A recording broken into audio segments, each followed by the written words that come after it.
This is the new 2019 Honda Passport mid-sized SUV. If it has a familiar look to it, that's because it's based on the Pilot SUV. But the Passport is slightly smaller, with 2 rows of seats instead of 3. Honda says the Passport is targeted toward adventure seekers, rather than people just looking for everyday transportation. It has an inch more ground clearance than the Pilot and a shorter rear end to give it better capabilities over challenging terrain. It also has a more rugged look to it, with lots of matte black body cladding, big fender arches, and standard 20-inch wheels.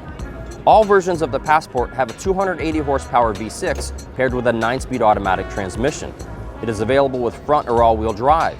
All-wheel drive models have driver-selectable modes to optimize its abilities in snow, sand, and mud.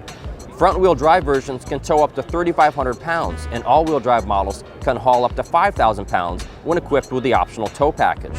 The Passport's cabin looks very similar to the Pilot. There's nothing overly fancy about the design, and fit and finish is typical Honda. Good, but not great.